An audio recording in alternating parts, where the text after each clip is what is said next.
Hey everybody, Some Gadget Guy here, and there has been a fairly substantial update to all of our favorite photo sharing app, Instagram.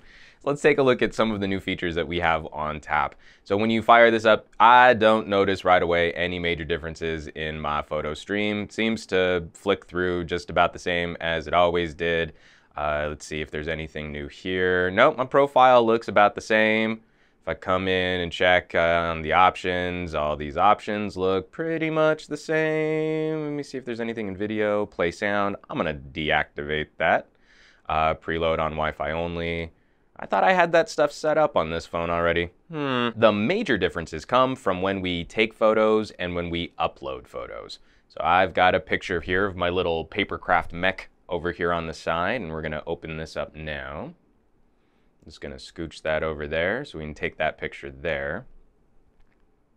And now when we go through these various settings, we have different fixes and tricks that we can do to make this photo look prettier. Now if we come into this little wrench icon, we can straighten, we can adjust the brightness, adjust the contrast, the warmth, the saturation, highlights, shadows, we can vignette it, tilt shift it, and sharpen it. It really looks like Instagram is going after slightly more upscale photo editing pieces of software, especially like the Snapseeds and stuff like that out there. We can also adjust how much brightness and how much of the HDR effect we want to apply. And this is a huge help because I find that the HDR effect in Instagram is too brutal.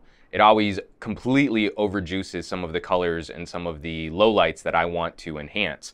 I think it makes a lot of the photos, especially photos of people, look really ugly when you get this like over exaggerated low light information sort of popping up on your photos. But now we can slide it back and forth to dial in just the right amount. It's like I'd probably leave that right around there. And let's go ahead and take a look at, we can go into straighten. And we have a nice little degree thing if we want to like twist it in and out, which is kind of cool. We can adjust the brightness. We just want to make it all brighter. Actually, I'm going to go and leave that. That looks pretty cool. We can adjust that contrast. And contrast is another fun one for me. So it's not like just the HDR mode, but we can also pull up some of that information in the lowlights and the highlights by moving the slider back and forth. We can adjust how warm this looks. Really pull up the yellows and the oranges in my little folding TV tray, or if I want, I can pull it all the way, make it really cold, really blue, and we can really see what happens to that blue background and how the white now almost starts to look a little blue as well. Or we can just straight up juice that saturation. So all of the colors get nice and juicy, or slide it all the way back if we want that black and white effect. We can goose those highlights, really get the whites glowing. We can also make the shadows really, really dark, or pull up some of that information in the low lights too. If we really want to brighten a scene, we can pull information out of the background much easier. We can also do our favorite crappy lens trick. I love some of these filters are basically just variations on what old cameras with bad lenses used to do to your photo. And same thing here. Now we've got radial and linear tilt shift capabilities if you want to spot focus on one part and blur out the rest of the frame, or if you want to make it more of a line. So if you have like a line across, the cool thing I like about the line is its ability to twist. So you can really dial in exactly the angle of focus and blur. And of course we can also sharpen, which is going to be a little hard to see on this phone screen.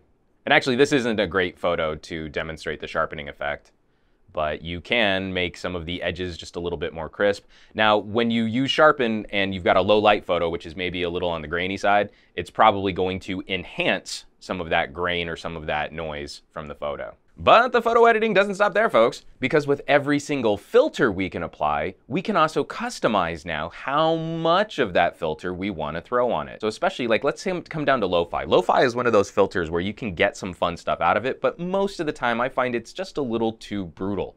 Well, I've tapped on lo-fi. If you tap on lo-fi again, we can also dial in how much of the lo-fi filter we want to apply.